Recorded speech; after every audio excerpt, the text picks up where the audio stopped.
السلام ورحمۃ اللہ وبرکاتہ۔ محترم بھائی نے لکھا جی 7 تولے سونے پر کتنی زکوٰۃ بنتی ہے؟ محترم بھائی جی، جو نصاب شریعت نے مقرر کیا ہے تو اس نصاب کو جب مد نظر رکھیں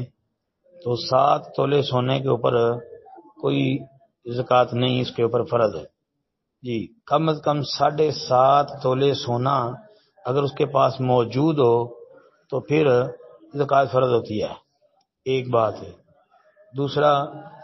اسی طرح 52 تولے چاندی ہو جی، اور 30 گائیں ہوں، 5 اونٹ ہوں، جو شریعت نے نصاب مقرر کیا، 40 بکریاں ہوں، اور اگر کوئی بھی مال اس کے پاس بندے کے پاس نہیں ہے، اگر اس کے پاس نقدی ہے، نقد رقم ہے، تو پھر اس کا دیکھا جائے گا کہ جو 52 تولے چاندی ہے اس کی قیمت بنتی ہے جو نقد رقم ہے۔ اگر اتنی ہے جو 52 تولے چاندی کی قیمت کو پہنچتی ہو وہ رقم، اور اس پر سال ہو چکا ہو، تو پھر زکوٰۃ فرض ہے۔ السلام علیکم ورحمۃ اللہ وبرکاتہ۔ السلام ورحمۃ اللہ وبرکاتہ۔ محترم بھائی کا سوال ہے جی، شیخ صاحب عشاء کے فرائض نماز تراویح کے ساتھ پڑھے، اس کے بعد کی 2 سنت کی نیت کر کے بھی تراویح کے ساتھ شامل ہوا جا سکتا ہے یا وہ الگ ہی پڑھنی ہوگی؟ جی محترمہ بھائی جان، عشاء کی نماز اگر کسی وجہ سے لیٹ ہو جائے تو بندہ مسجد میں پہنچتا ہو اس وقت کہ نماز تراویح کی جماعت ہو رہی ہے، امام صاحب کے ساتھ وہ فرضوں کی نیت کر کے کھڑا ہو جائے،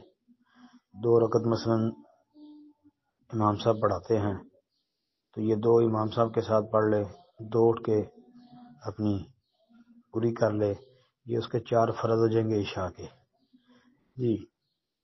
نفل پڑھانے والے امام کے پیچھے فرض پڑھنا بالکل جائز اور درست ہے، جس طرح کہ سیدنا معاذ بن جبل رضی اللہ تعالی عنہ کے متعلق صحیح مسلم اور حدیث کی کتابوں میں آتا ہے کہ وہ نبی کریم صلی اللہ علیہ وسلم کے ساتھ عشاء کی نماز پڑھ کے اپنے محلے کی مسجد میں جا کے لوگوں کو نماز پڑھاتے، اور وہ جو اپنے محلے کی مسجد میں نماز پڑھاتے تھے تو وہ معاذ رضی اللہ عنہ کی نفل نماز ہوتی تھی،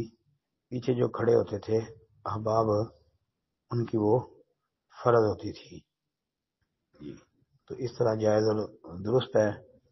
اس سے یہ بھی پتہ چلتا ہے کہ امام اور مقتدی کی نیت مختلف ہو سکتی ہے۔ باقی رہ گئی بات سنتوں کی کہ 2 سنتیں بھی امام کے ساتھ پڑھی جا سکتی ہیں۔ محترم بھائی وہ 2 سنتیں آپ الگ پڑھ لینا،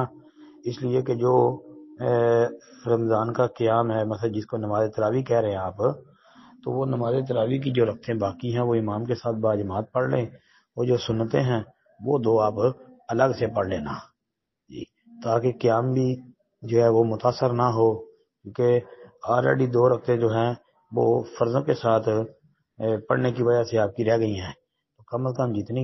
باقی نماز تراویح کی رکعتیں ہیں وہ تو کم از کم اس ارادے اور نیت سے پڑھنی چاہیے نا کہ نماز تراویح کا قیام بھی ہو جائے، جو 2 سنتیں ہیں وہ الگ پڑھ لیں۔ السلام علیکم ورحمۃ اللہ وبرکاتہ۔